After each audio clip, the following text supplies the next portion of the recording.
Bueno, buenas noches a todos. Estamos reunidos una vez más en el seminario anual de escuela. En esta oportunidad vamos a escuchar la presentación de Lorena Geis y Enrique Ratín, y como analista invitado nos va a acompañar Robson de Freitas Pereira de Apoa de Brasil. Bueno, en primer lugar le doy la palabra a Lorena. Se escucha, ¿no? Bueno, primero que nada es un gusto para mí estar hoy acá en este seminario anual de escuela con Enrique, de quien tanto he aprendido. Bueno, mi trabajo no tiene título, pero comienza con una cita de Freud de análisis terminable e interminable. Dice así: el psicoanálisis es una práctica que de antemano sabemos la insuficiencia. Enrique, no se escucha. Se escucha, está muy bajito el audio. ¿Ahí? Ahí sí mejoró bastante. Bien. En cuanto a las formaciones del analista, el tema que nos ha convocado a leer y pensar este año, Freud plantea la importancia de que la formación se sustente en tres: el análisis personal, la supervisión, que sería el análisis de control, y la enseñanza de la teoría. Comenzando por el análisis personal, es condición ética fundamental para sostener la práctica clínica. Un analista surge de la experiencia de su propio análisis, del análisis de sus formaciones del inconsciente. Es a partir de la historia personal de quien ejerce la práctica del psicoanálisis, puesta en juego ante un analista que la escucha, que puede trabajar como analista. Citando a Enrique Ratín en su comentario del SAE de julio del corriente año, un analista no es sin su historia. Y trabajando su propia historia, puede trabajar como analista, porque la puso en juego como deseo de analista. La función deseo del analista es efecto del análisis del analista a la vez que produce efectos en su práctica, recreándose a su vez en el encuentro entre otros analistas. Es en un análisis entonces que se deviene analista, pero devenir analista no es serlo. En este sentido, no existe título que garantice un saber. El saber del analista está en las antípodas de la acumulación del saber académico. Se trata de un movimiento inaugural que consiste en dar lugar al sujeto del inconsciente. Freud, en Consejos al médico, dice: el éxito de un tratamiento se asegura mejor cuando uno procede al azar, se deja sorprender por sus virajes, observándolos cada vez con ingenuidad y sin prejuicios. Termina la cita. Vaciamiento de saberes, prejuicios y fantasmas que solo es posible a partir de un despojamiento por parte del analista como consecuencia de la operación del propio análisis. A su vez, en el seminario de la transferencia, Lacan plantea: si el analista realiza algo así como la imagen popular o también la imagen deontológica de la apatía,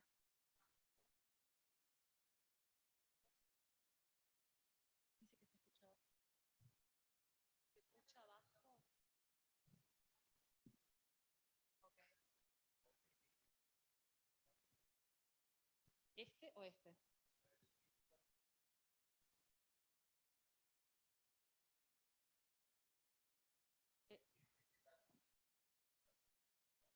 Ah, está.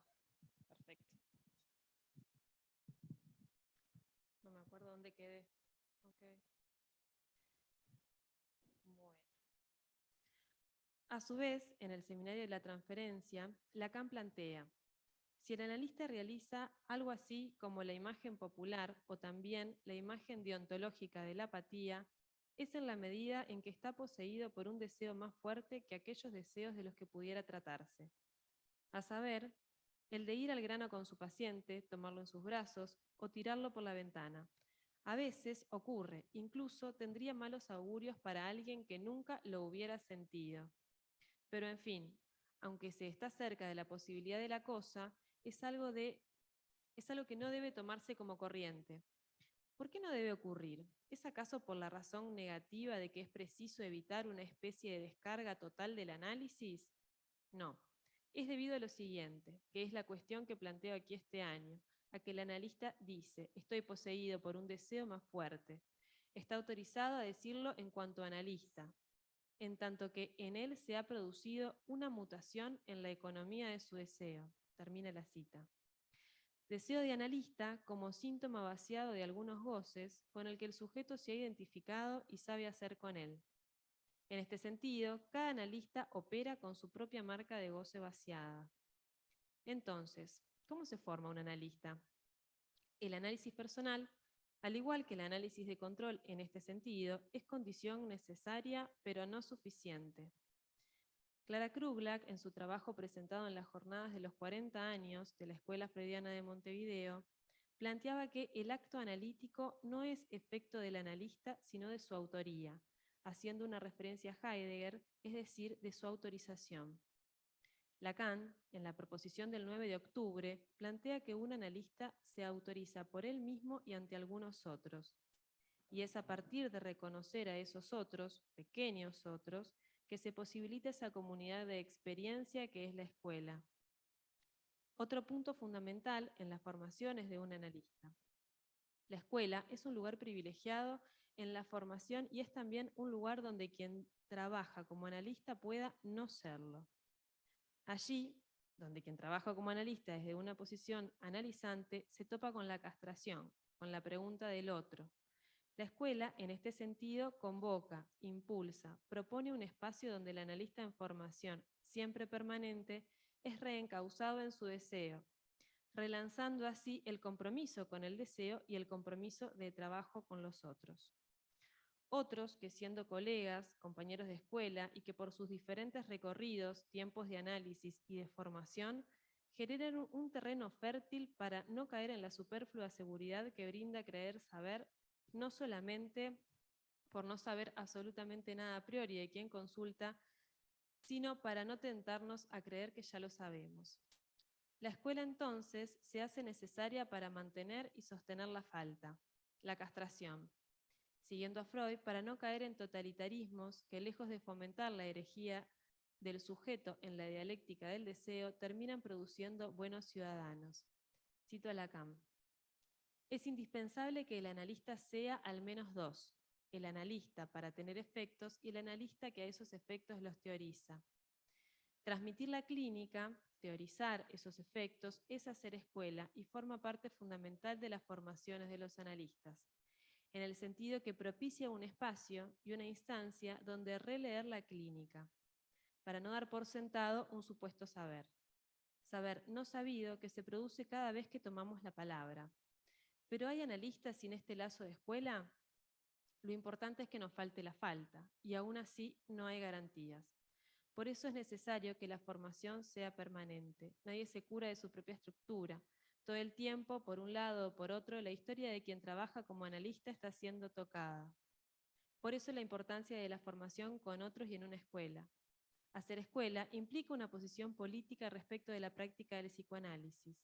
La escuela sostiene la posición analizante siempre en falta y con otros que al mismo tiempo que nos causan la falta, nos hacen falta.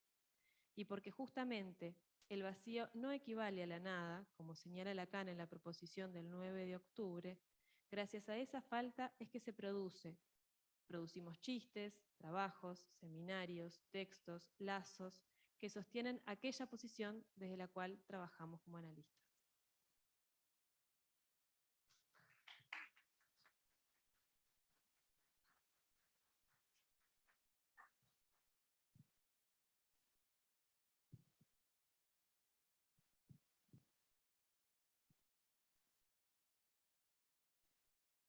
Bueno, buenas noches a todos los presentes y a los presentes virtuales.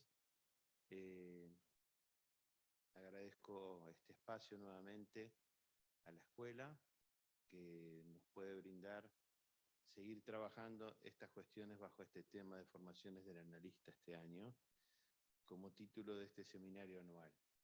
Enrique, ¿puedes hablar un poquito más fuerte? Bueno. Porque está bajo el sonido. A ver, ahora sí. Mejor. ¿Puede ser? ¿Va ahí? Va. Bien. Bueno, justamente agradezco el que Robson, amigo, analista de la Asociación Psicoanalítica de Porto Alegre, bueno, haya aceptado la invitación de ser el lector de lo que hoy nosotros vamos a leer. El tema que nos convoca durante todo el año, nos ha convocado, esta es creo que la anteúltima o la penúltima reunión, ha sido formaciones de los analistas. Evidentemente ustedes leen ahí en formaciones del analista una especie de condensación entre la formación del analista y las formaciones del inconsciente. Es decir, que en realidad no puede haber formación del analista por fuera de las formaciones del inconsciente. Yo titulé este trabajo, que le pido un poco de paciencia, que le voy a leer, lo titulé Reinvenciones de Lacan sobre las formaciones del analista. Es decir, algunos puntos que encontré de invención o de reinvención, como decía él, en torno a la letra propia y a la letra de Freud, acerca de las formaciones del analista. En este sentido previo, ¿no? Acerca de la formación de los analistas. Lo dividí en varias invenciones. Primero, una parte que le llamé la invención del pase. Nos señaló en 1978 Lacan, en la clausura del 10º Congreso de la Escuela Freudiana de París, que se le debe exigir a la práctica del psicoanalista que reinvente el psicoanálisis, que cada analista esté obligado a reinventar la forma en que el psicoanálisis puede perdurar. Es una fórmula de impacto, de choque, cuya radicalidad apunta a la existencia misma del psicoanálisis. Propongo entonces examinar sus alcances y los efectos que puede producir como cuestionamiento y reorientación de nuestra práctica. Reinventarlo fue para él la condición para que perdure, es decir, para que no desaparezca bajo los rituales que lo prescriben y sofocan su inventiva. Esto exige la responsabilidad del analista, es decir, la forma en que opera en su práctica, para que el psicoanálisis siga vivo y pueda seguir transmitiéndose en nuestro tiempo. Es por ello por lo que esta cuestión de la transmisión del psicoanálisis nos plantea un problema permanente en la comunidad que llamamos escuela, lo que lo llevó a Lacan proponer esa declaración sobre la reinvención. Uno de sus inventos fue el pase. Este atañe a una oscuridad que decidió confrontar, dilucidar. En 1967 lanzó una propuesta el 9 de octubre sobre el psicoanalista de la escuela. Propuesta sobre el pase en su escuela. Léase bien el su, en su escuela. Dijo, lo cito, esta espesa sombra que tapa el enlace de eso que aquí me ocupo, aquella donde el analizante pasa a psicoanalista, eso es lo que nuestra escuela puede trabajar para disipar. Las traducciones son mías, pueden ser más o menos buenas, más o menos malas, pero la idea es esa. Fin de la cita. Proponer este dispositivo constituyó una invención para su escuela de psicoanálisis. Era suponer a los analistas que se inscribían o se decían como tales, que se autorizaban de un deseo nuevo, que advenía al fin de su propio análisis tan pronto como podría haberse producido un acceso a lo real. Y retengan esto porque es muy importante en todo lo que les quiero transmitir hoy. Este deseo lo nombra deseo del analista y se basa en un franqueamiento ligado al acto como respuesta a ese real en ese momento electivo en el que el analizante pasa a analista. Otro subtítulo que llamé La invención de lo que se trata es de un decir. A partir de este deseo específico, posteriormente calificado como deseo de saber, pensó que el pase podría recoger algunos datos, algunas marcas, como dirá en su nota a los italianos, a través de los testimonios de los pasantes, antes que este franqueamiento fuera recubierto por la amnesia. Lacan decía que aquellos que estaban cerca de finalizar su análisis eran los mejores pasadores, es decir, eran las personas mejor calificadas, estaban en análisis aún, estaban mejor calificadas para escuchar a aquel que decía, quiero hacer el pase, quiero hablar de mi análisis, ¿verdad? Quiero hablar de mi análisis antes que la amnesia olvide eso que produjo en mí un analista. Lacan quería eso porque eso era lo que como que faltaba averiguar acerca del fin del análisis. Esa era su idea. Mi propuesta, lo cito, nos dice, es interesarnos por el pase donde el acto podría aprovechar en el momento en que se produce. Fin de la cita. De este acto del que se produce el analista, en esa misma época dijo lo siguiente, en el 69, el acto tiene lugar de un dicho en donde el sujeto cambia. Con el pase pretendía que pudiera ser transmitido en su escuela a través de ese testimonio con el cual el pasante historiza su análisis de una manera única a los pasadores, que recién nombré, algo así como un dicho, un decir. Decir del análisis, en tanto que solo ese dicho es testigo de un real encontrado en el análisis y cuyo acto es una respuesta.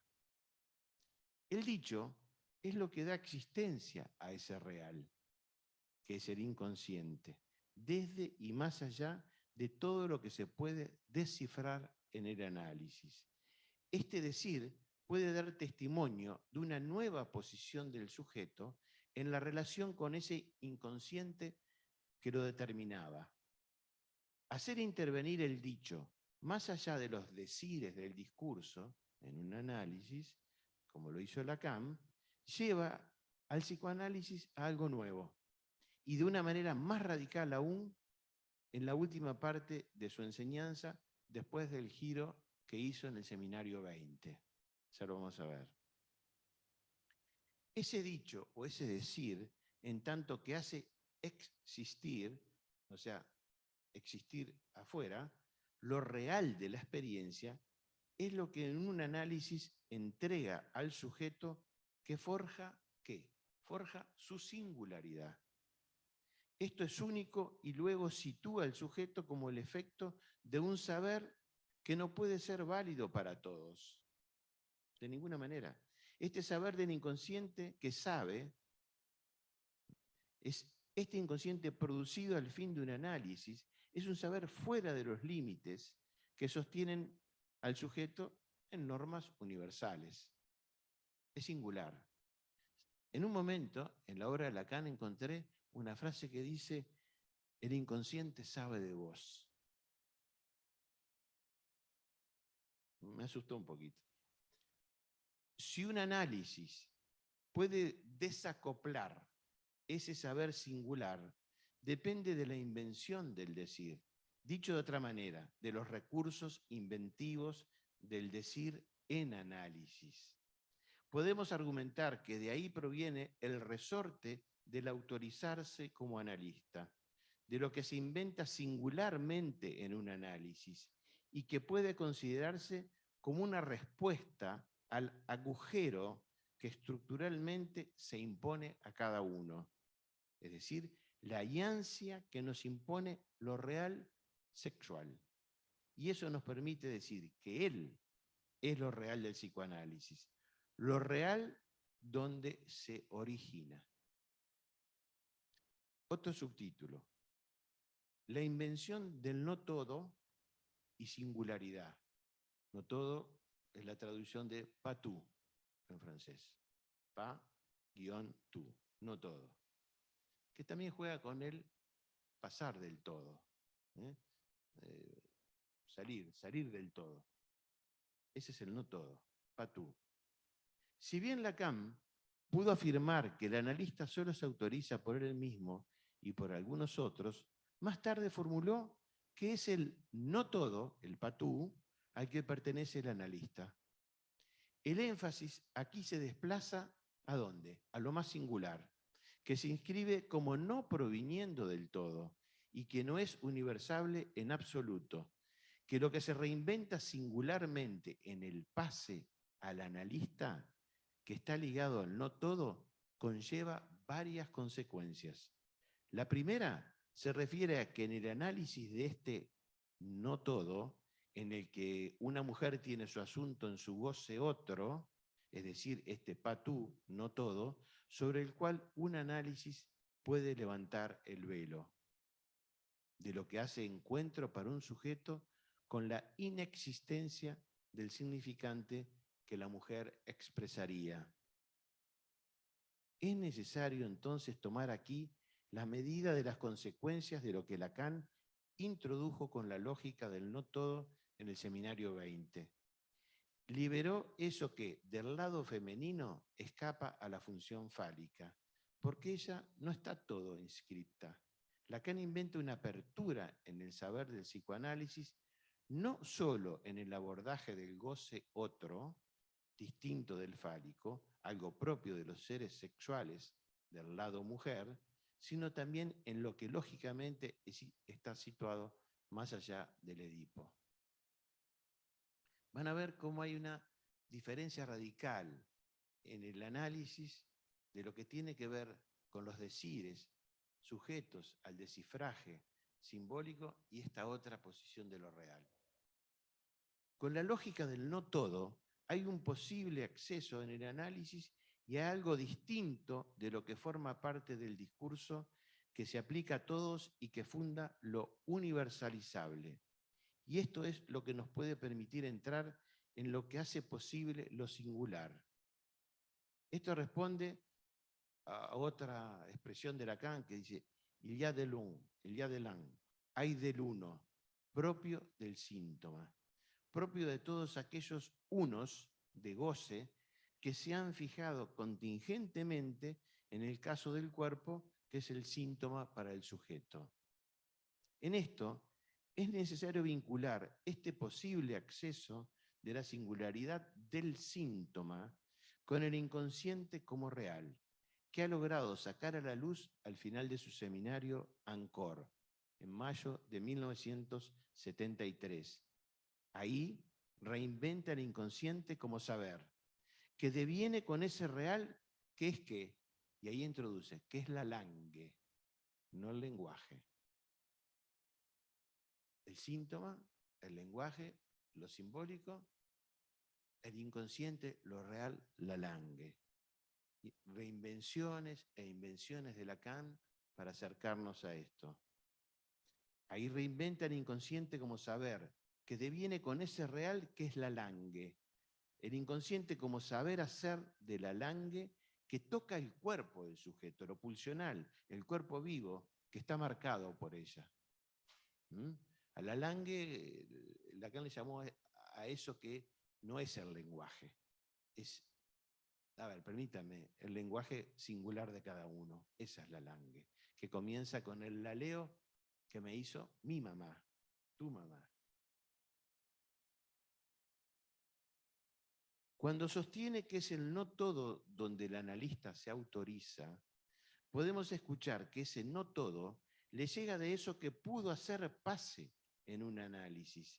Eso desde el momento en que ha podido consentir escuchar lo que le viene de lo real fuera del sentido, del goce en el corazón de su síntoma. Esto implica, y no es una tarea fácil, que pudo dar el paso hacia lo que escapa a la lógica del descifrado, lo que les dije antes. Escapa a la lógica del descifrado en la interpretación. Eso es lo que se reinventa más singularmente en cada análisis y lleva a cabo la cuestión del síntoma. Entonces, se trata de la reducción del síntoma al síntoma, del síntoma al síntoma. Síntoma que debe ser tomado como ¿qué? Como un nuevo decir, un nuevo anudamiento que realiza el decir de un pase por el inconsciente real y que permite, como decía Lacan en el 76, acceder a esa satisfacción que pone fin a la búsqueda de la verdad mentirosa del síntoma, no del síntoma. Síntoma es eso que arma uno con la historia después de haber pasado por un análisis, después de haber sometido a análisis los síntomas. Este patú, este no todo en que el analista se autoriza, es sin duda lo que puede permitir al joven o no ver analista una práctica que llevará su orientación más allá de la norma del Edipo y del padre como decir de excepción. De esta orientación puede surgir su fuente de reinvención, por lo que pretende, es decir, eso que hay de no sentido en el corazón de lo que hace del goce lo más íntimo del sujeto y al mismo tiempo lo más difícil de acceder para el sujeto, siendo que lo opaco de su síntoma, ya que carece de sentido. Otro subtítulo, el acto que se abre a la reinvención. Pero esta dimensión de la reinvención propia del decir del síntoma al fin de un análisis, el dicho del síntoma al fin de un análisis, no debe pasar dejando de lado todo lo que Lacan ha elaborado previamente como reinvención en la experiencia. En efecto, Lacan propuso el goce, empezando por el goce del bavardage, por el goce de la charla, de la cháchara, en el discurso, en un análisis, y esto lo puso en acto mucho antes de su nueva concepción del síntoma, habiendo intervenido cortando los dichos del discurso, con la sesión corta, la dimensión del corte y la de la escansión. Con el corte, la escansión o de la interpretación siempre única del analista, Lacan supo apuntar a lo que concierne del discurso analizante al inconsciente con su real, que cubre el flujo del habla con el goce del sentido que le es inherente. Este real no se basa en Lacan en una sola definición, habiendo adquirido varias dimensiones a medida que avanzó su desarrollo. Pero el real que insiste en el análisis es el que se resiste al desciframiento de las formaciones lenguajeras del inconsciente, cualquiera sea, sueño, lapsus o el síntoma como metáfora.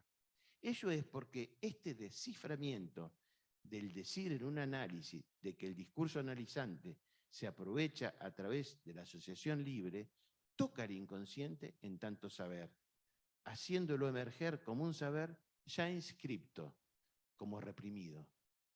Precisamente, lo que hace que el objetivo de la práctica, más allá de lo que se obtiene con ese saber, es que se obtiene de la represión sin abandonar los propios efectos del lenguaje, apuntando en el análisis al más allá de la verdad. De hecho, apunta a lo real que es el inconsciente, real que está en el corazón del síntoma y que constituye lo que resiste del saber del inconsciente que se descifra. Apunta a un saber otro que aquel que surge del ejercicio de lo simbólico, de ese que se metaforiza en el discurso, saber que permanece por su cuenta sin fin, sin asegurar ningún fin, de ningún real, y que deja al sujeto en las afrentas de una incompletud. Lo que necesita ser reinventado es algo más que este saber y desplaza el estado de la verdad hacia el análisis.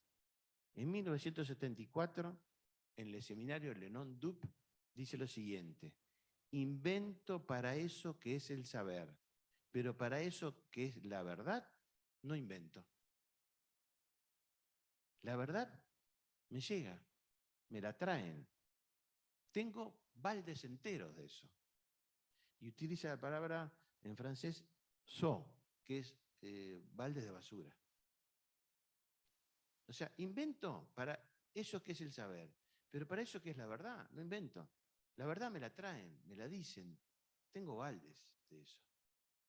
Lacan obviamente no repudia la verdad, pero la sitúa como capaz solo de decirse a medias, en relación con la real o con lo real, en donde el saber sí es algo a inventar en un análisis. El decir no es verdadero. Dice de eso que hace límite al alcance de la verdad. Dijo también que en su práctica el analista sostiene que velar por el medio decir de la verdad, en su no todo, le permitió afirmar al comienzo de su texto Televisión lo siguiente: decirlo todo es imposible, materialmente, faltan palabras. Es ahí, por eso imposible, que la verdad se aferra a lo real. Entonces, el lazo del decir con la invención del saber es central en todo ese seminario, y esto continuará en la elaboración posterior con las nuevas definiciones de lo real con las que renovará su concepción del inconsciente, convirtiéndose entonces en el hablante ser, es decir, ese saber hablado que conecta el goce con el cuerpo vivo del sujeto.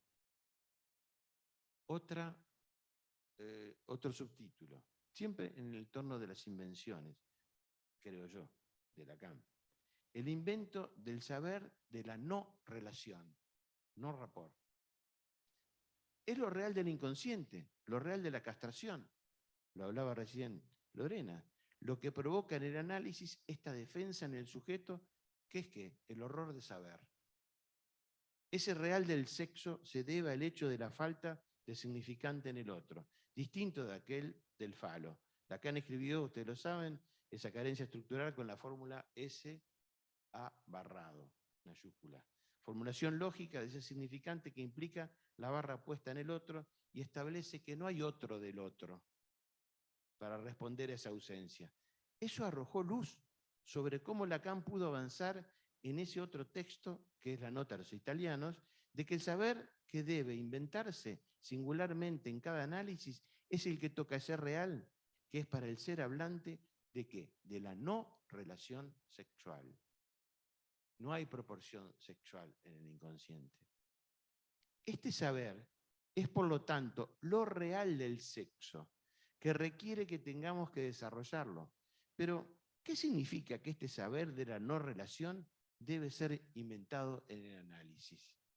Esto plantea que en cualquier caso, la manera de cómo un análisis permite a un sujeto acercarse a este saber de la inexistencia de la relación sexual.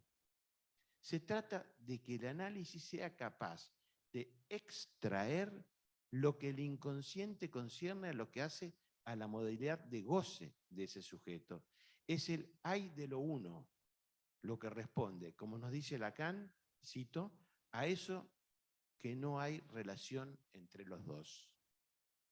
Pero alcanzar ese goce implica extraer lo que se cifra, los elementos unos, esos significantes S1 del inconsciente que bordean el agujero de lo real y son portadores del uno, de lo unario de ese goce. Para Lacan, ese acceso al saber de la no relación moviliza ¿qué? Lo escrito. No solo algunos de sus elementos, algunos nombrados letras o significantes gozosos, idénticos a sí mismos, pero también el decir, la función del dicho que hace, lo cito, que el dicho venga a ser escrito. Así es entonces como pasamos de lo que estaba escrito, fijado en el inconsciente, a lo que se está escribiendo. Y es ahí, me parece, que tocamos en la experiencia analítica lo que se inventa, a lo que el inconsciente inventa, y a eso del saber que no estaba allí antes. También me parece que en esta dimensión de lo escrito sucede algo que puede tener una dimensión definitiva, interviniendo en lo que será la conclusión de un análisis, partiendo de que lo que tiene consecuencias en la experiencia analítica y que se refleja posteriormente en la vida del sujeto. Otro subtítulo, lo que cambia con la invención del uno decir o del decir uno. Solo el decir de eso que escribió, eso que veníamos diciendo, la imposibilidad de ese uno de la relación, cambia al sujeto en lo que era hasta entonces su relación con el sexo. Y eso modifica el goce con el cual estaba enlazado. Concretamente, el saber que se inventa a partir de ese real del sexo es eso que permite a cada uno tomar la medida de lo que hace daño en el campo del amor sexual, lo que Lacan llamó, ¿saben cómo? La maldición sobre el sexo. Esta maldición pierde su poder, cesa de angustiar en la vida de un sujeto a partir de, lo cito, ese saber de un real, del uno todo solo ahí donde no se diría la relación. Como ha podido aclararlo Lacan, ese dicho de lo uno, quien se conoce a sí mismo, eso permite al sujeto de retirar la pantalla con la cual se enlazaba vía su fantasma a su pareja. En esto entonces lo que permite pasar de la impotencia ligada a la esperanza de lo que no hay, de lo que se accede a lo imposible.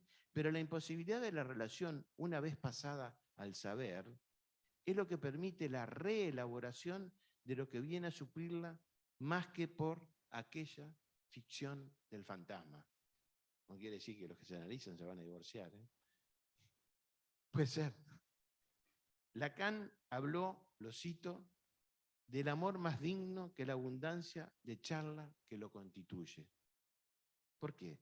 Para decirnos que podríamos prescindir de esta desafortunada relación gracias a los recursos del saber que abre la experiencia analítica. Pero en cuanto a la relación con el sexo, de la que el sujeto es responsable, hay lo que puede cambiar en el lazo que anuda a las parejas sexuales, en lo que cambia el goce para cada una.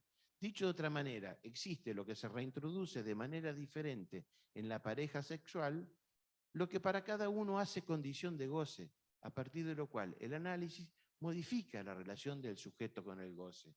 Es inevitable. Esta relación con el síntoma pareja, porque Lacan lo llamó así, síntoma pareja, nos lo cuenta él en su conclusión del Congreso en el 78, como algo producido por la experiencia analítica, y dice, lo cito, un síntoma no es una caída. Considero que todos ustedes, mientras lo sean, tienen como síntoma cada uno su cada uno. Cada uno tiene su cada uno. Hay un síntoma él y un síntoma ella. Eso es todo lo que queda de lo que se llama relación sexual. Fin de la cita. Esto se refiere a lo que dijo, a saber que para un hombre, una mujer, la suya, la propia, es su síntoma de goce, y que una mujer se presta a ser síntoma de otro cuerpo, el de su pareja. Si el goce del fantasma ha podido perder su consistencia por un análisis, si el análisis pudo hacer caer ese seguro que el sujeto tenía en su fantasma, entonces puede liberar al sujeto del goce de ese fantasma que intervino en la relación con su pareja. Esta afirmación del saber, de la no relación, permite reconocer lo que Lacan ha llamado una relación, y lo llamó así, intersintomática entre los integrantes de la pareja sexual. Una relación intersintomática. Nos enlazan los síntomas. Según esta tesis de la pareja síntoma sostenida por Lacan en la pareja del amor sexual, la pareja es un síntoma que el sujeto puede gozar desde su inconsciente. Es una fórmula de decir cuando se elige la pareja a partir de lo que es más singular en el inconsciente del sujeto. A partir de ahí podemos comprender los posibles efectos de un análisis, cuando reduce en su fin el síntoma al síntoma. Es decir, a esta singularidad del hablante ser que involucra al cuerpo vivo. Uno de esos efectos es que puede ser posible para un sujeto desenredado del goce de su síntoma para intentar vivir de manera diferente esta relación intersintomática con su pareja. Al síntoma Lacan le dio la dimensión de un dicho que reanuda. El síntoma es un decir que reanuda. Vuelve a anudar. Una forma específica para un hombre y otra específica para una mujer de lograr hacer frente de manera diferente en lo que hace el nudo con la pareja a la que está unida por el amor. En tanto ha sido posible tomar la medida de lo real a lo que viene a sustituir este anudamiento. El sujeto puede hacer esto a partir de lo que el análisis ha podido extraer de su propia identidad sintomática. Si el dicho de esta hace del sujeto lo que Lacan llamó una dispersión disociada. Eso dijo, una que se extrae de la manada. Esto no impide, por el contrario, que el lazo que pueda anudar las diferencias sintomáticas de los integrantes de una pareja con sus diferentes goces. Estoy prácticamente en el final, no se asuste. Otro subtítulo de las reinvenciones. El decir del sintón y la invención llamada objeto A. Lo que se inventa con el pase es a través de otro de sus inventos, el objeto A. Es la función causal del objeto la que interviene en el surgimiento del deseo del analista y permite reinventar en cada análisis el saber que causa este deseo inédito. Esta modalidad no se contradice en modo alguno con la que se refiere al pase por el sintón del fin del análisis. Por el contrario, estas dos modalidades van juntas, por diferentes vías, hacia el final del análisis. Así entonces, ¿en qué consiste el sintón? Esto implica pasar por el enfoque de lo que en Lacan produjo un avance considerable en el campo del saber y que se refiere a lo que se inventa en la experiencia analítica. Eso es el sintón, lo que se inventa en la experiencia analítica. Esta reinvención que potencialmente ocurre en cada análisis se refiere al destino del síntoma por su reducción al sintón. Lacan al final cuestiona esta cuestión del sintón en estos términos. Fíjense lo que dice. ¿Cómo comunicar el virus de este sintón bajo la forma del significante? Por lo tanto, cuestiona la forma en que opera el significante para obtener este resultado que llamamos sintón. En primer lugar, es necesario situar eso que se reinventa con el sintón como siendo tributario del aporte sin precedentes del seminario Ancor, donde Lacan saca a luz ese real. Es una nueva concepción del inconsciente que reinventa el inconsciente mismo. El inconsciente, dice Lacan, es que el ser al hablar goza y no quiere saber nada más. Allí donde eso habla, eso goza, e implica lo que en la palabra todavía se goza y en el cuerpo, sin pérdida, en el significante mismo. El inconsciente se caracteriza así por el goce de una, Lacan dice, materialidad fuera de sentido. Una materialidad fuera de sentido, él juega con la palabra palabra, fuera de sentido. Hace un neologismo, materialité. Pero esto incluye el cuerpo vivo del sujeto, un cuerpo que habla, ¿qué habla? La langue, que en tanto saber goza. Por eso propone algo más. Ese misterio del inconsciente, que es el misterio del cuerpo hablante, que se refiere al goce fuera de sentido, que es en su núcleo opaco el síntoma, que es en última instancia para el sujeto la manifestación más singular y real entre el significante del goce y el cuerpo. ¿Qué hace entonces esta concepción del inconsciente en la práctica del psicoanalista con respecto al levantamiento de lo que parecía imposible de mover en el síntoma, más allá de todo lo que se había interpretado como una metáfora lingüística? En otras palabras, ¿cómo puede la práctica tener acceso a eso que hace lo real del síntoma en tanto desarticulado del sentido? ¿Saben con qué responde Lacan esa pregunta? Con Joyce, el síntoma. Dice, no hay despertar más que por ese goce devaluado, por el hecho de eso que el análisis recurre al sentido para resolverlo. No tiene otra posibilidad de lograrlo más que hacerse el incauto del padre. El despertar propio del análisis pasa, por lo tanto, por la devaluación de este goce fuera de sentido del síntoma. Y esta evaluación depende de un recurso al sentido. Lo que puede parecer a primera vista contradictorio en una práctica que apunta a lo real, contrarrestando el sentido de la palabra plena, ya no lo es si resulta que el sentido al que se recurre aquí es distinto del que está vinculado a la práctica del descifrar del sentido. El análisis devalúa el goce opaco del síntoma cuando utiliza el sentido que proviene de lo que se escucha y resuena en el jouissance, en el goce de un significante y el sentido de la escucha, que la interpretación por su equívoco logra hacer resonar. Se devalúa lo que para un sujeto era hasta entonces la dimensión de enigma del síntoma, que resistía con opacidad gozosa.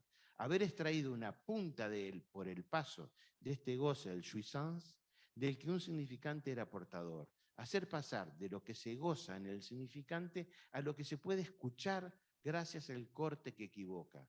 Esto es lo que resuelve el enigma y puede detener el curso de la verdad. Pero para lograr esto, siendo el incauto del Padre, se refiere aquí al dicho, a la función del dicho del Padre, de la cual se trata de usar la función de anudamiento. El sintón es el dicho de esta reducción del goce del síntoma por este nuevo significante. Es nuevo para ser aquel a partir del cual se inventa una pizca de saber arrancada a lo real, pero que se encuentra anudado a lo simbólico y lo imaginario por el dicho del sintón. Lo que se inventa con ese dicho pasa por esa escritura, una pizca de saber singular, la singularidad del sintón. Voy terminando. Pero esta punta de saber que se inventa también permite al sujeto tomar la medida de ese real, que son, en el fin del análisis, los efectos del alangue.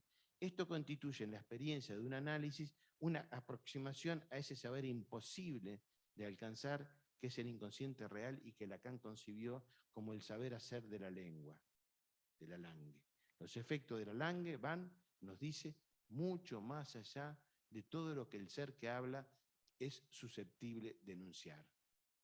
El sintón, como dicho deshecho, rehecho, corrige el nudo del hablante ser, interviniendo como un cuarto elemento, anudando real simbólico e imaginario, incluyendo la singularidad que proviene del inconsciente real, aquella que hace la identidad única del sujeto. Este nudo del final del análisis se hace gracias a un corte, a partir del cual un significante opera de una manera inédita en un nudo de goce y sentido, lo que da al dicho del sintón una nueva dimensión borromea de anudamiento en el neurótico. Es lo que pasa del anudamiento borromeo operado por el nombre del Padre, que no incluía la singularidad del sujeto neurótico, a un nuevo anudamiento borromeo que tiene el efecto de nombrar lo más singular del sujeto en lo que hace su relación con el inconsciente. Prescindir del Padre solo se puede hacer con la condición de usar su función de decir, anudar y nombrar. Si Lacan fue capaz de argumentar que el psicoanalista no puede concebirse a sí mismo más que como un sintón, es sintón en tanto que es un dicho, que él puede operar en su dimensión borromea de anudamiento en cada análisis. La función del analista sintón, función de decir, es hoy más que bienvenida. Es esencial para la práctica del psicoanálisis, porque es la única capaz de responder a la urgencia de reinventar la práctica del psicoanalista más allá del Edipo en estos tiempos de la probada decadencia del padre y del mito que lo sustenta. El analista sintón es quien vela por el dicho en función de la existencia que nombra lo real, lo simbólico y lo imaginario, distinguiéndolos. Él vigila el dicho como función que realiza lo que la dimensión simbólica del dicho no pudo hacer. Lo simbólico no puede nombrarse a sí mismo. El otro del otro no existe. Vigila el dicho, ya que es una función de lo que se puede escribir en el análisis. El nuevo anudamiento del fin es del registro de un escrito. Esta función del decir sintón, sostenida por el analista, debe distinguirse del dicho de su sintón singular, a lo que el sujeto fue capaz de identificarse con una especie de distancia y que podría hacer pase en su análisis. Gracias y disculpa.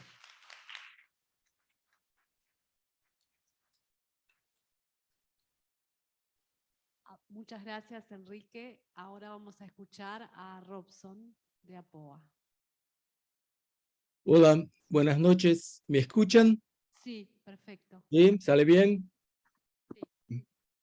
Y en primer lugar, y no simplemente por formalidad, le agradezco la invitación que la escuela me hizo a través de Enrique. Como él ha dicho, hace algunos años que nos conocemos, que venimos trabajando y tenemos esa transferencia de trabajo común desde los años 80, para decirlo de simple. ¿Sí? Y les agradezco la posibilidad de ejercitar algo que a mí me es caro y un paréntesis, ¿no? Les voy a hablar en portuñol y me ayudan si no entienden algo o si tengo que repetirlo.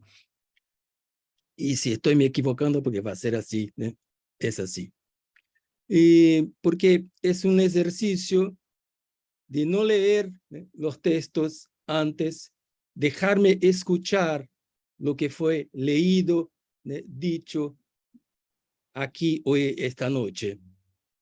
Eso para mí tiene una importancia justamente porque está en el programa de este seminario, de permitir que los analistas tengan un lugar donde puedan no serlo.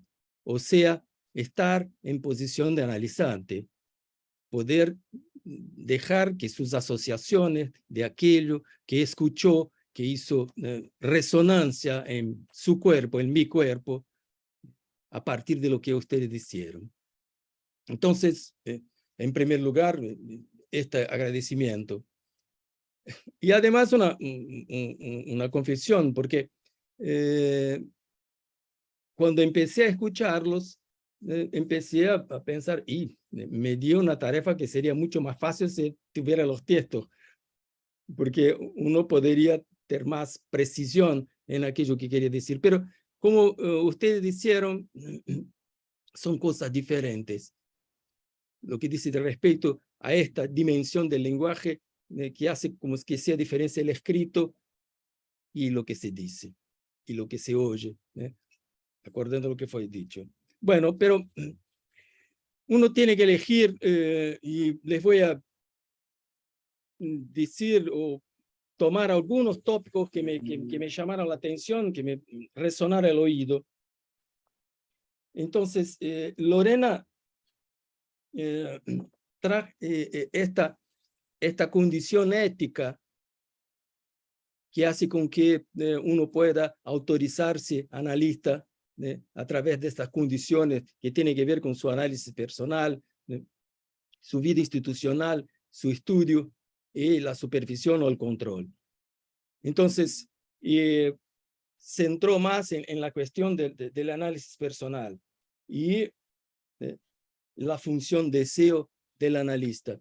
En portugués, una aclaración que para mí es importante, de que hay una distinción entre el deseo del analista y el deseo de analista.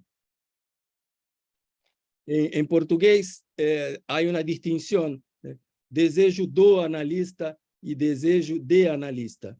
Cuando se transforma en función, ya no es más del, es de. Es una función. No es más personal. Y eso me parece interesante en lo que ustedes hicieron. Después, para pensar también que Lorena cita a Enrique como un analista no es sin su historia. Y la historia de mi ponencia hoy y de mi conversa, charla con ustedes, empieza mucho antes de ahora, cuando Enrique me hacía la invitación. Por algo, empecé y me acordaba de una frase de Giorgio Agamben, del filósofo italiano, de su libro Lo que es el contemporáneo. Y Giorgio Agamben tiene una cita que me hizo acordar porque me parece que remite al trabajo y la función institucional. Yo voy a llegar ahí. Porque él decía, entre el arcaico y el moderno hay un compromiso secreto. Entre el arcaico y el moderno, entre el pasado y el presente, hay un compromiso secreto, hay un misterio, hay un enigma. Bueno, yo creo que eso es una de las funciones que una institución sostiene. Porque uno no puede decir que formó analistas, pero que, como lo lembró Enrique, hay algo de la transmisión que se puede notar a lo largo del tiempo y del espacio-tiempo del trabajo de una institución, de una asociación, se puede decir así, de una escuela. Y de alguna manera, ustedes dos representan estas dos generaciones, se puede decir así, y que de alguna manera también presentan que hay algo de la transmisión y también presentan el misterio que hay en esta transmisión. Ese algo de lo real, ese algo de uno que se pasa, pero que uno no consigue apropiarse enteramente, justamente por esta lógica que ustedes trajeron.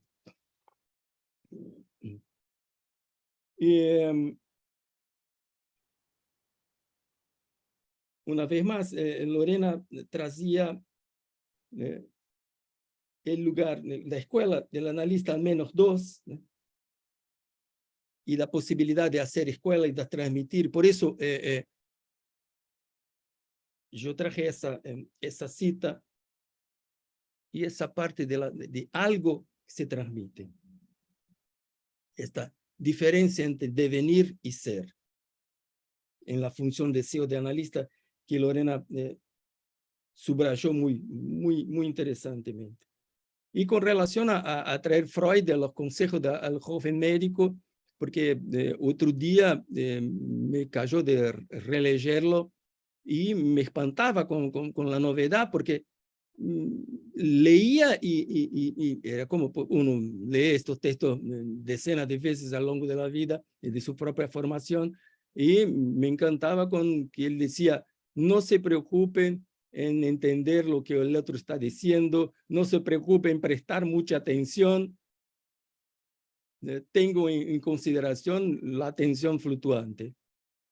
Que a partir de ahí también me encuentro con el Lacan de 73-74 en Le Nom du Père, como ya fue citado, que decían, no intente comprender muy rápidamente, y va en esta línea. No intente ser expertos muy rápidamente, ser no dupe, no bobos de la estructura y del inconsciente.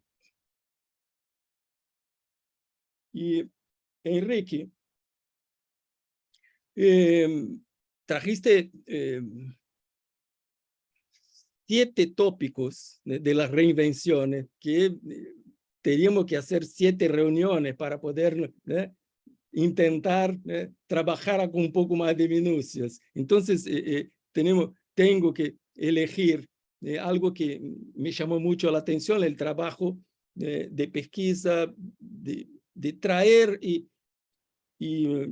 bien, pediste disculpas, pero al mismo tiempo yo voy a colocar con la generosidad de traer tu pesquisa, tus invenciones también, porque hacer esto no deja de ser una invención.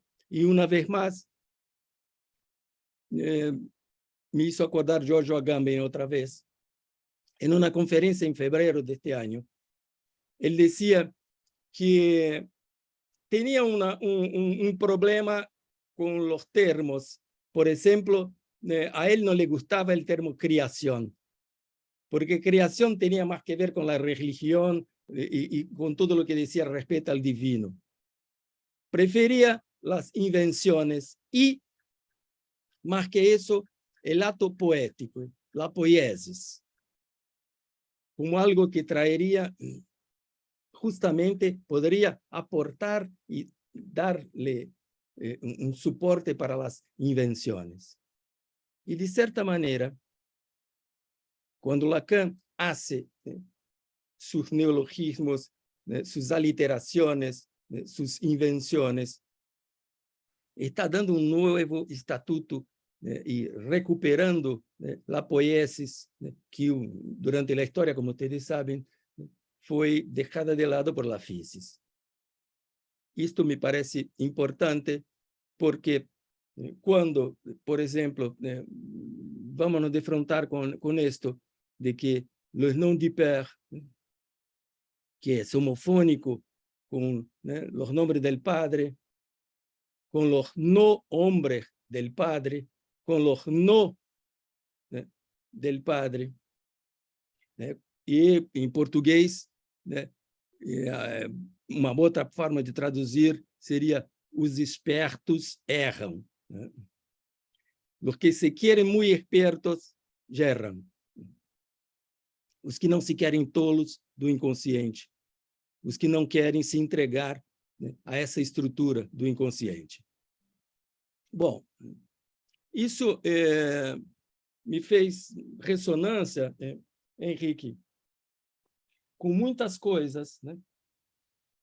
Mas achei interessante essa ideia, muito interessante, até para poder trabalhar, né, da redução del síntoma al sintoma,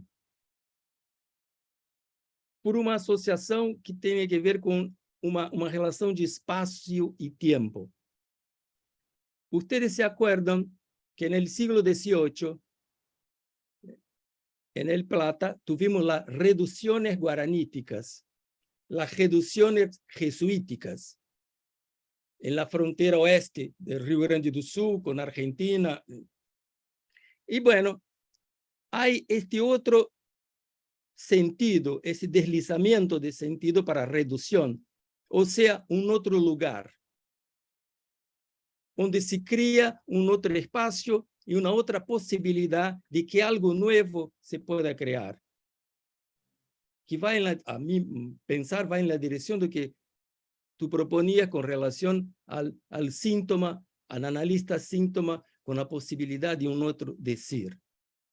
Una reducción que propone, que posibilita, que abre la posibilidad de que se haga un otro lugar.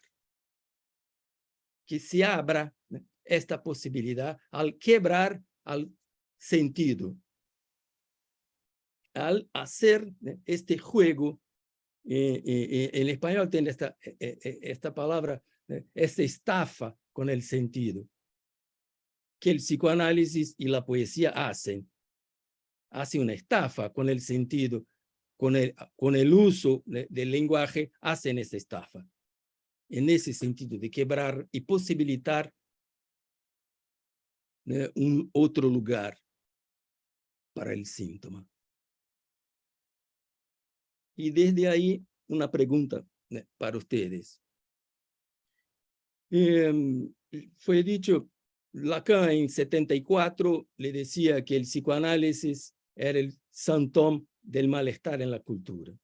En 76, justamente en el seminario, le síntoma, él va a decir en la penúltima ala justamente eso que ya fue citado aquí, de que él es el psicoanalista, que es el síntoma del psicoanálisis. Y por ahí viene esta invención que Enrique subrayaba de una forma muy novedosa. Entonces, me preguntaría, ¿hasta qué punto uno no puede considerar que la institución es el síntoma para el psicoanalista? O sea, que va a funcionar como este lugar que posibilita un decir, un compartir, un presentarse con sus cuestiones, con sus invenciones, pero no solamente con sus síntomas, mas con la posibilidad de que se haga entonces esa reducción como un otro lugar, que sea esa reducción, sea ese síntoma también, que funcione como un síntoma. Les dejo como pregunta, como una cuestión que a mí me hace trabajar también. Y porque de alguna manera esta reducción, bueno, la primera pregunta por la institución, permite que se haga un nuevo enlazamiento, un relanzamiento y un nuevo enlazamiento. Y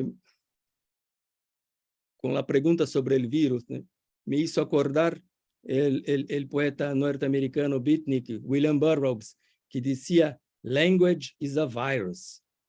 El lenguaje es un virus.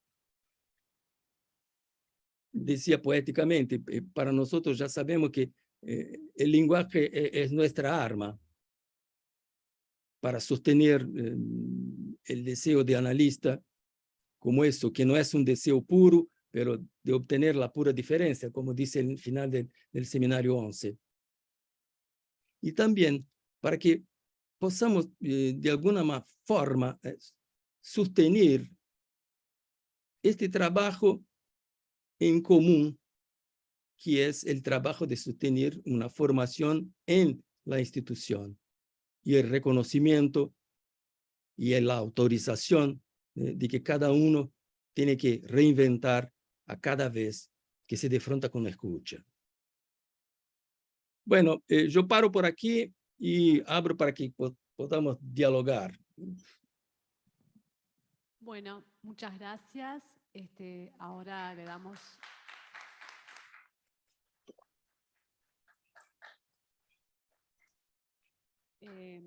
si la mesa quiere responder. Bueno, muchas gracias por tus palabras, Robson. Y tomo esa pregunta. ¿De qué manera podría en esta... Bueno, no voy a repetir lo que planteaba respecto a la reducción del síntoma al síntoma, a partir de un análisis, y que el síntoma es el analista, pero vos planteás algo más allá, más atrevido, más interesante. Si la asociación o la escuela o la institución, digamos, el lugar No, se cortó el sonido. ¿Ahora? Ahora sí, dale. Te planteaba si ese lugar, llamado escuela, asociación, esa comunidad de analistas en los distintos tiempos de su formación, no sería el síntoma. Yo creo que si tomo por el lado de que los que trabajan en una escuela de psicoanálisis, en una asociación, o el nombre que se le dé, ponen en juego esta cuestión del análisis, ponen en juego esta cuestión de habiendo pasado, o estando pasando, o estando en ese inconsciente que se va haciendo en relación a lo real, en los distintos tiempos, de los distintos tiempos de análisis de cada uno de los que integran una escuela, porque convengamos que ese era el punto, ¿no? Si se pasa por un análisis, no nos colectivizamos. Y claro, caemos en la posibilidad de que si estamos en una asociación, en una escuela, parece que estamos colectivizados. Pero la idea es, al revés, es que a poder hacer funcionar esta cuestión de la castración. Es decir, poner en juego la castración en el medio, en el principio y en el final, en una institución. Entre los miembros o participantes de una comunidad analítica, en los distintos tiempos de sus análisis, creo que tienen que poner en juego la castración. Cuando hay momentos institucionales en donde no se logra esa reducción al síntoma, y entendiendo la escuela o la asociación como un síntoma, empiezan a aparecer los efectos de los síntomas.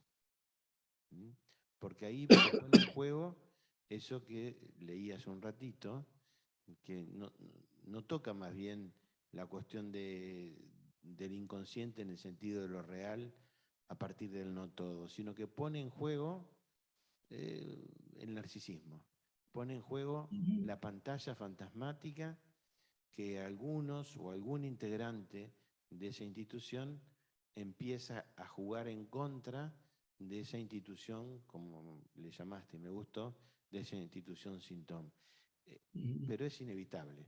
En toda escuela que pretende ubicarse en ese lugar de síntoma, hay lugar para los síntomas. Y eso también pasa para aquel que hace un fin de análisis, ¿no? O sea, construye una nueva relación al inconsciente, pero no deja de producir síntomas. Pero yo creo que lo que hace la diferencia es quién puede poner en juego su castración en una institución y quienes no pueden ponerlo. No sé si querés responder algo. Bueno, ¿alguien quiere hacer una pregunta? Abrimos un espacio para la discusión y comentarios.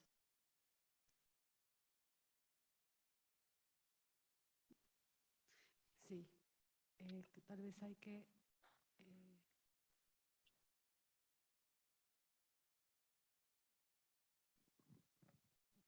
Buenas noches, mi nombre es Hamlet de los Santos. Bueno, yo en esto soy un lego, estoy intentando acercarme a rasguñar un poco la superficie de todo este mundo que es el psicoanálisis. Yo estuve sometido a psicoanálisis durante más de 20 años, la verdad que siempre me interesó. Algunos términos que ustedes manejaron no me quedaron claros. No me quedó claro qué es el goce. Yo tengo una mala costumbre de cuando me pongo a hablar de algo, empezar a definir de qué estoy hablando. Es una mala costumbre que tengo. No me quedó claro qué es el elemento A. No me quedó claro, bueno, no sé si les dije recién, el goce, el elemento A.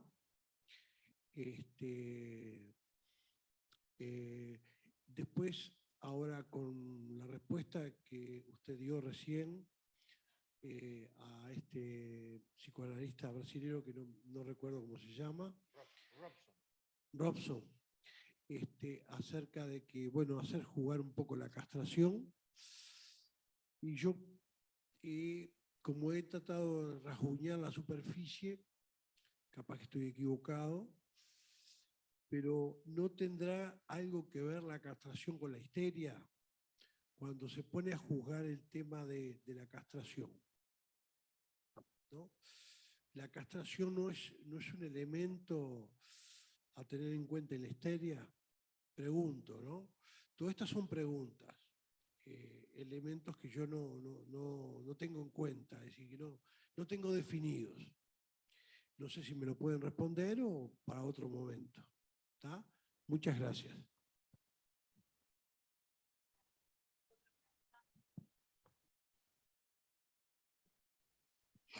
Hola, ¿cómo andan? Bueno, buenas noches.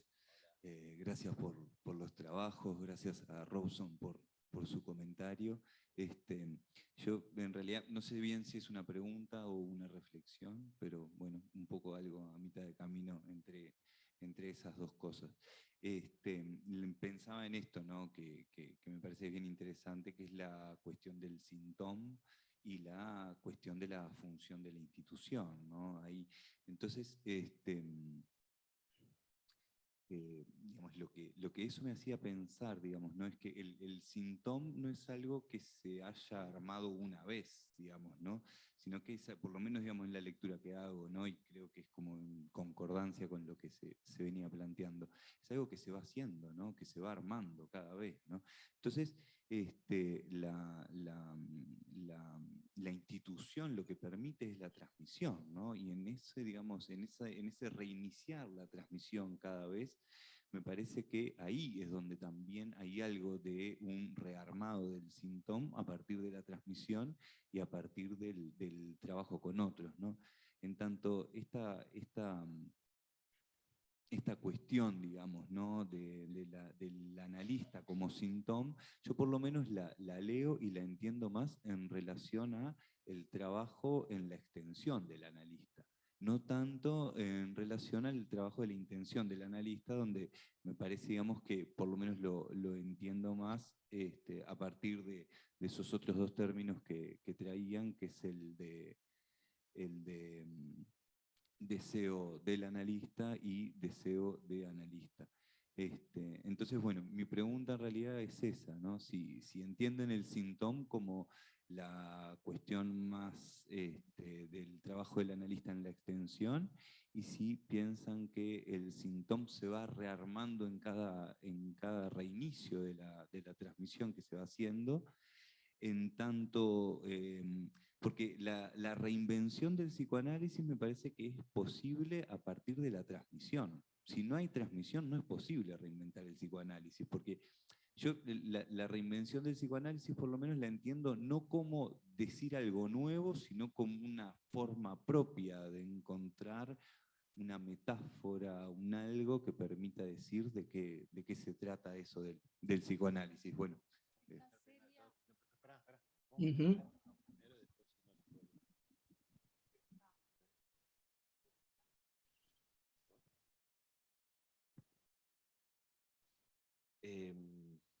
Primero voy hacia lo que planteabas, Andrés. Bueno, el síntoma, planteado como lo planteaba recién,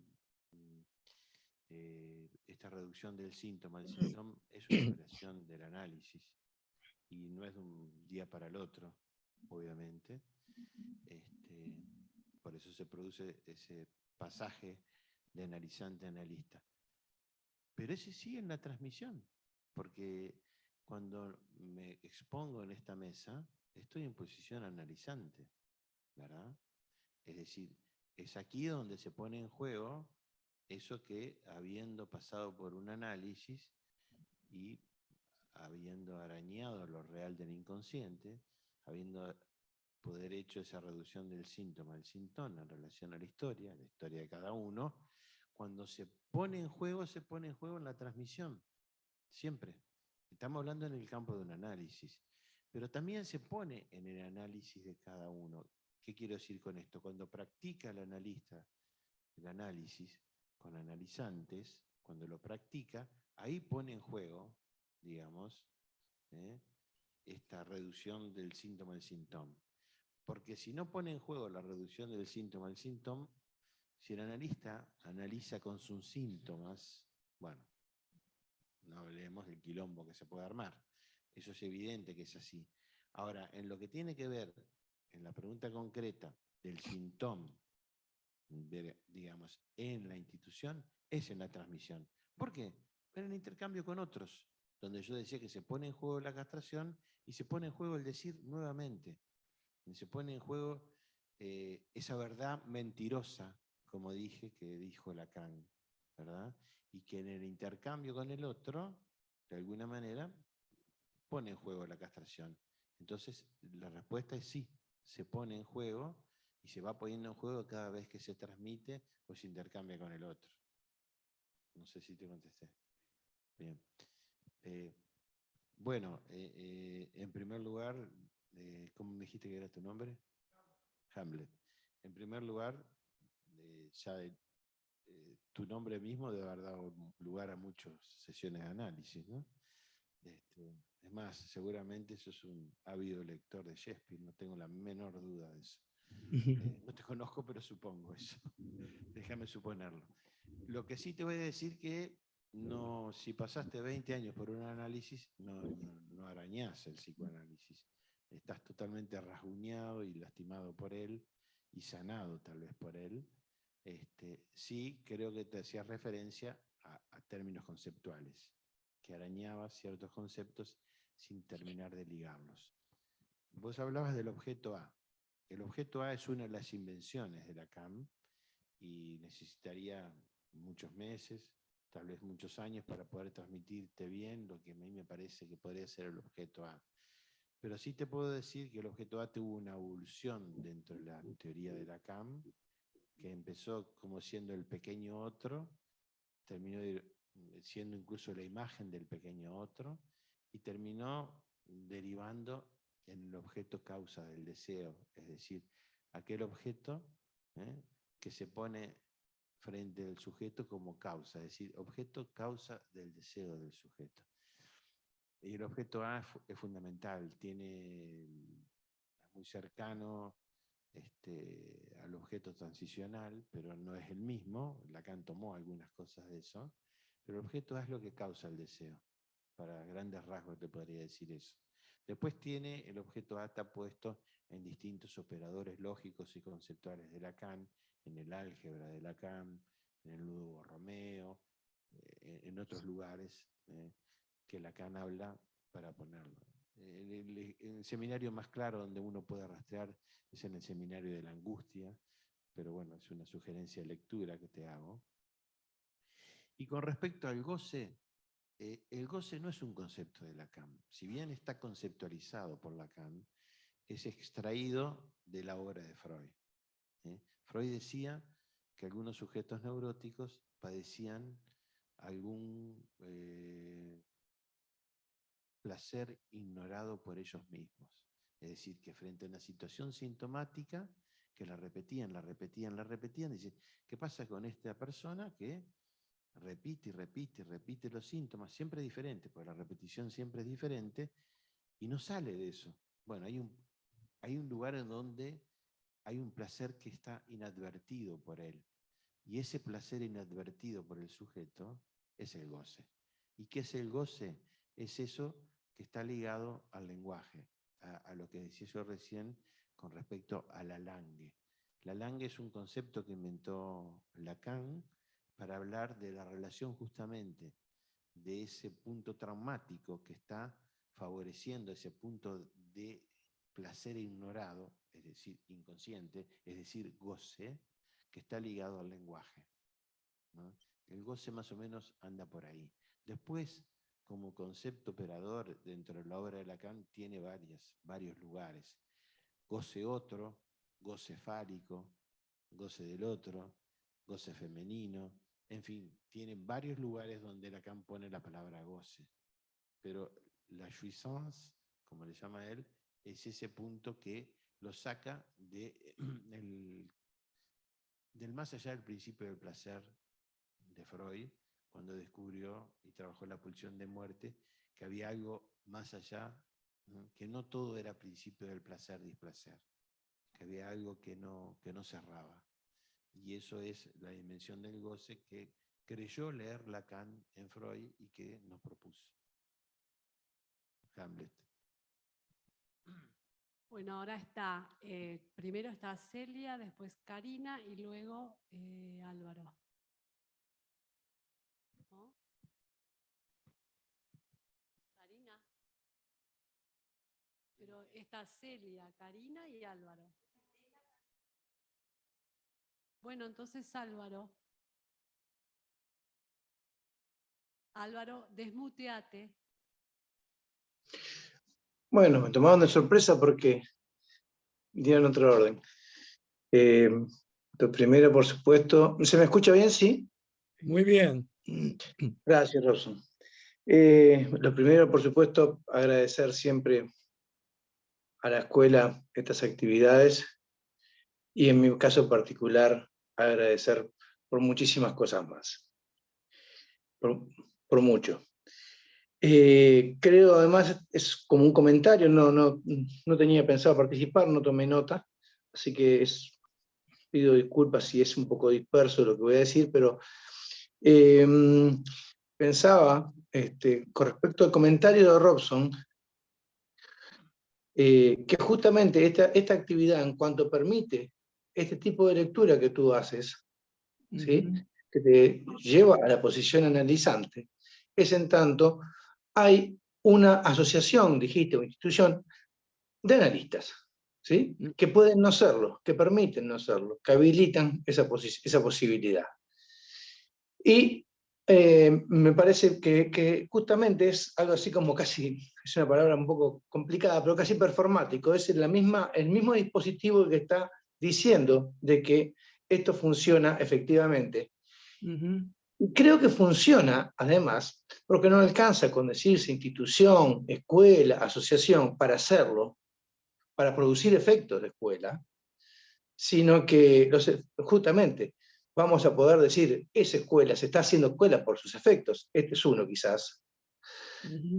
Creo, enganchaba eso con el dispositivo de pase. Tú, Robson, decías muy bien acerca de la función, la diferencia entre del analista y de analista, que pasa a ser función. Y pensaba, mientras te escuchaba, se me armaba la idea de que haya dispositivo de pase en una institución o escuela, o bueno, como se llame genera función. Que haya, además, nominaciones, o sea, analista de escuela, que hayan transitado un pase, haya habido nominación, genera, además, una falta, un agujero, un movimiento. Me estaba tentado a decir un redireccionamiento, decir refundación es demasiado, pero sí que la moviliza, la sacuda, porque causa pregunta. El AE genera causa, produce un movimiento, una posibilidad nueva, que, y aquí es donde quiero enlazarlo, genera este tipo de posibilidades, como esta que se está dando hoy. No sé si fui claro, lo pensé en voz alta mientras lo dije, mientras lo pensaba. Era un comentario que empezó siendo una pregunta y bueno, quedó por acá. De nuevo, las gracias a la escuela y a Robson, y era eso.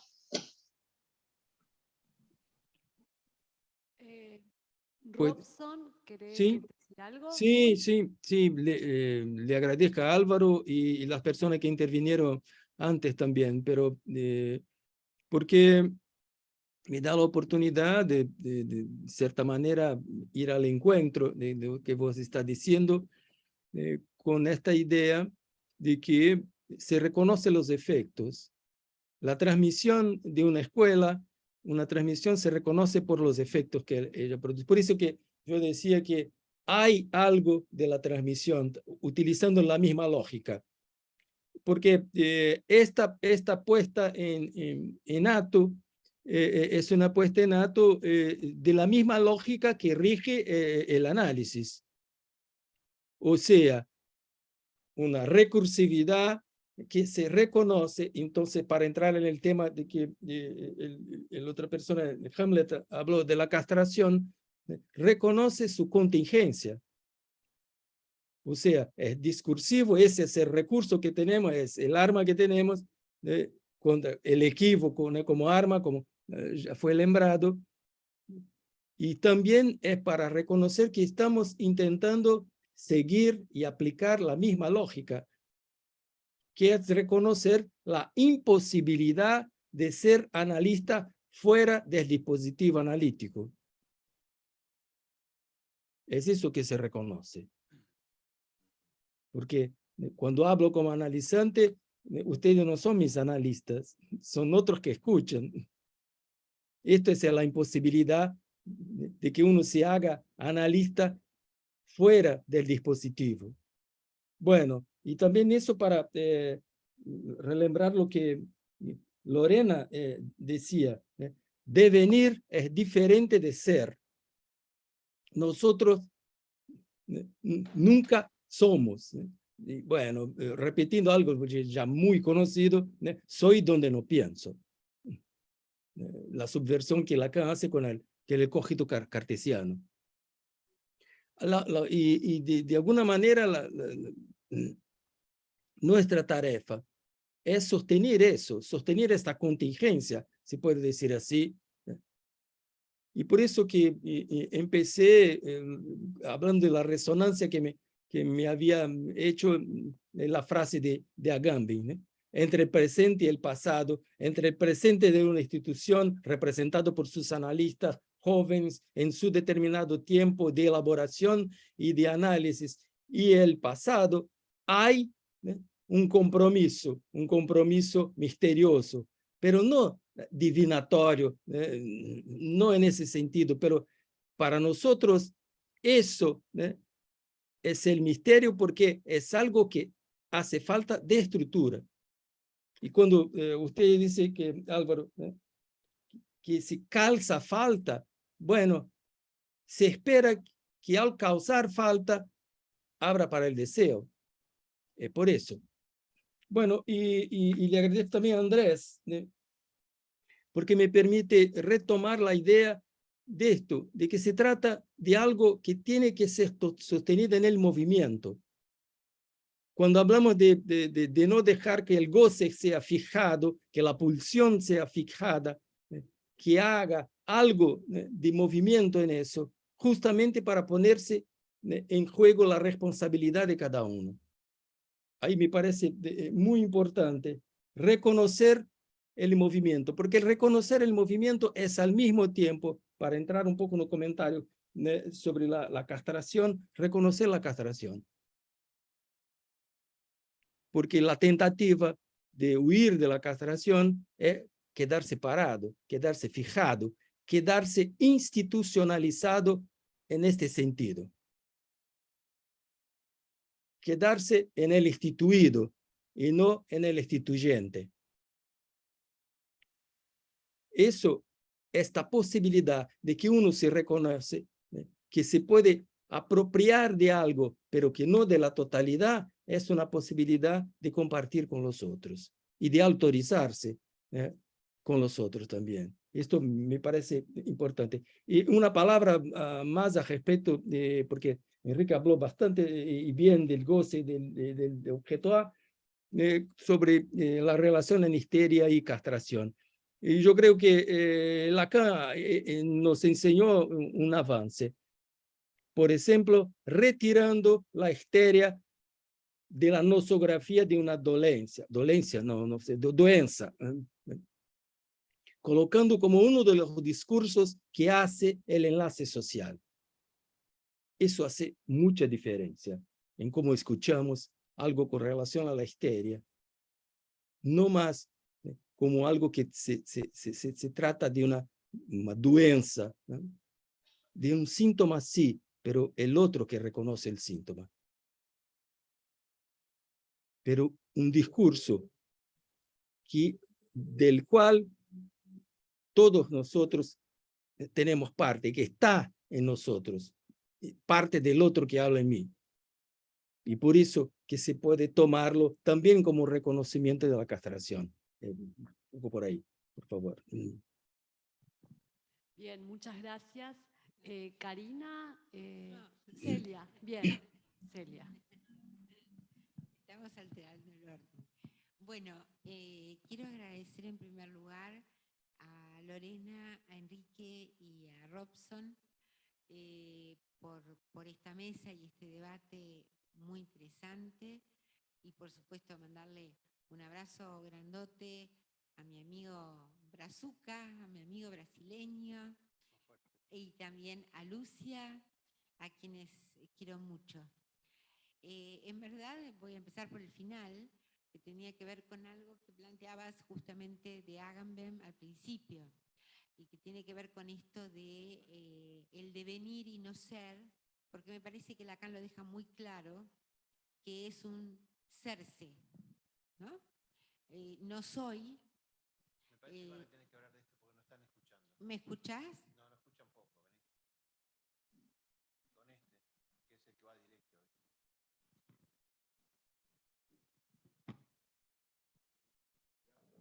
directo. Bueno, se escucha mejor, ¿verdad? Sí, porque ni me reconozco la voz, así que... bueno, lo que decía era que el ser se dice,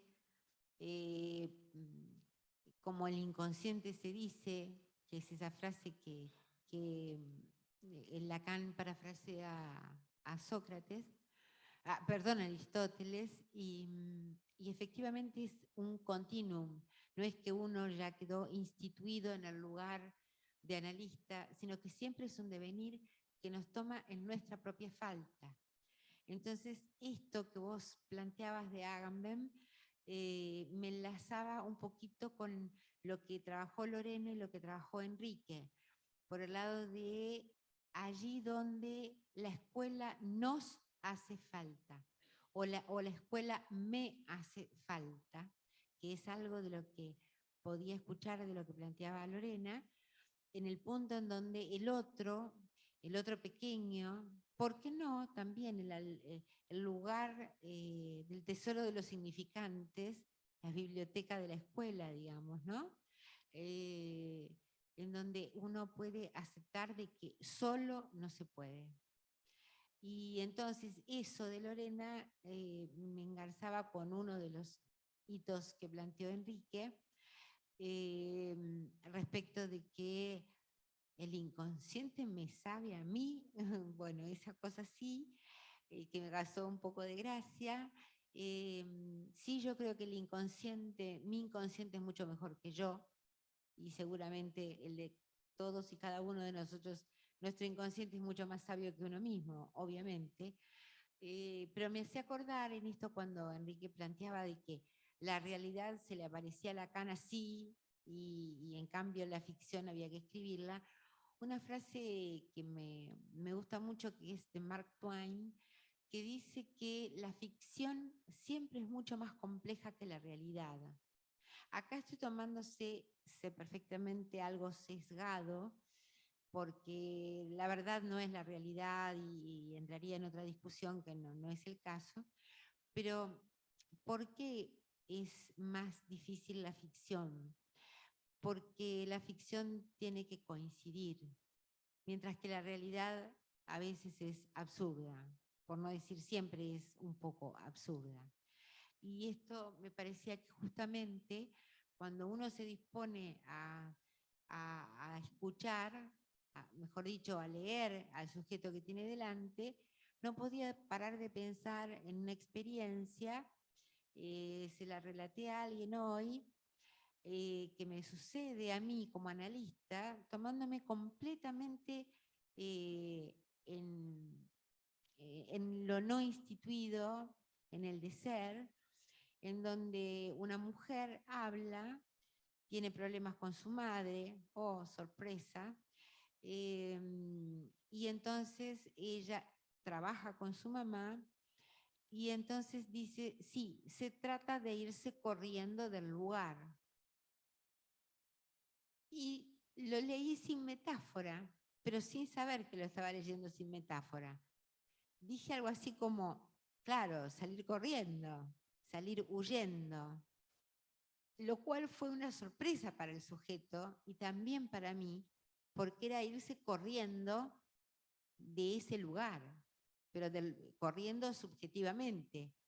Y yo entendí, en ese momento lo que dije fue entendido tanto por la paciente como por la analista en ese punto, como irse corriendo, huyendo, porque era lo que estaba haciendo, en verdad, denunciando algo.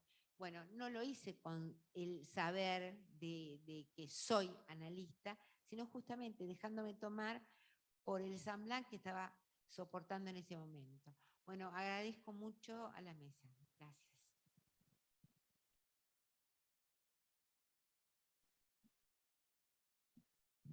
Bueno, no sé si alguien quiere hacer alguna otra pregunta o comentario.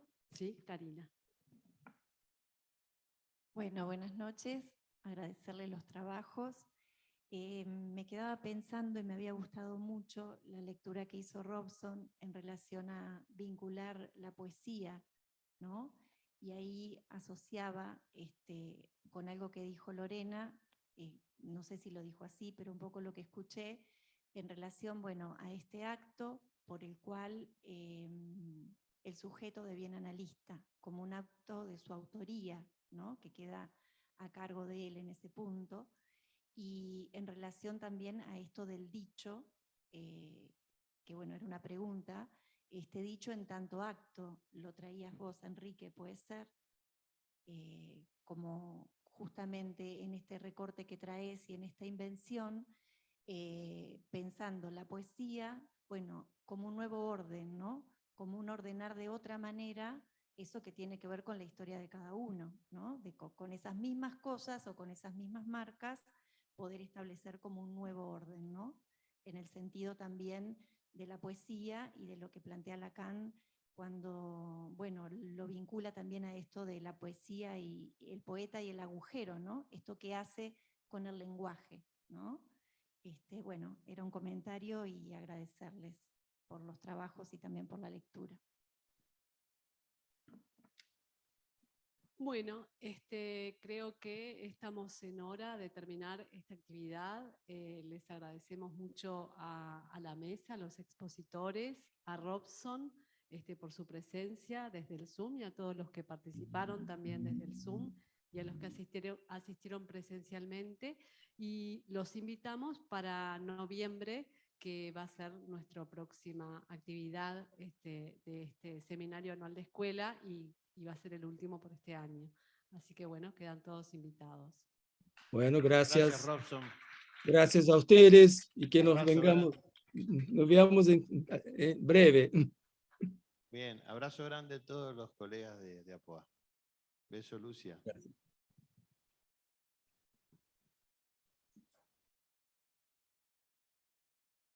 Beijo para você. Prazer de estar aqui.